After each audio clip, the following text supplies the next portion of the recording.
started when the country was under the military government back in the mid-70s when we were right-wing, but that's pretty much all I can find out. Well, what I found out was that there are over 30,000 militants and left-wing activists that were victims of violence by the war. It's devastating to think about, isn't it? 30,000? I read it was about 7,000. What article did you read? Well, it doesn't even matter. It's terrible to think about. Hey, what do you think's going on over there? Just another rally, Marcela. Nothing to worry about. We should check it out. Perdón? Hi, what's going on over here? Es una protesta. We are protesting to bring awareness to our organización. Well, what's your organization? Marcela, we should go. La Asociación Civil de Abuelas de Plaza de Mayo. We are a human rights organization dedicated to finding the children stolen from us during the Guerra Sucia. Marcela.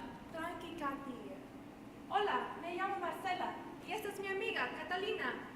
We were actually just in the biblioteca researching this. We didn't find that much information. Some of the numbers didn't match up either. Of course, the government wants to cover up the dirty war and all the human rights violations that occurred. During the Guerra Sucia, the government kidnapped anyone who didn't agree with the regime, and even children when their pregnant mothers gave birth while in prison. The babies? Why would you kidnap a baby? That's terrible. It is. The babies were part of a systematic plan, so that military families and allies of the regime could raise them with their ideas and continue the oppressive military government. But how do you find the children? When they're adopted by those families, how do you find out if they're related to you? They're bound to have birth certificates. That's true, but we often find that these records have been falsified.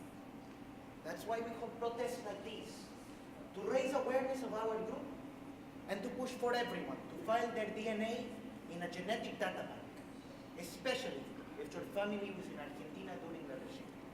And then, if your DNA matches someone's? Exacto, nena. Then your mother and grandchild can be reunited. Sometimes, if the mother has survived, they can be reunited too. I encourage you both to file your DNA in the National Genetic Data Bank, especially if you come from a military family. Marcel, we should go. Tati, it's devastating that this government, that any government, would purposely attack its own citizens. That there exists a systemic oppression of regimes to silence its own individuals. Thank you for all of this information, and I really hope that you continue to find lost grandchildren. I don't think we caught your name. Soy Estela. Estela Barnés de Carlotto. Soy la presidenta de las abuelas.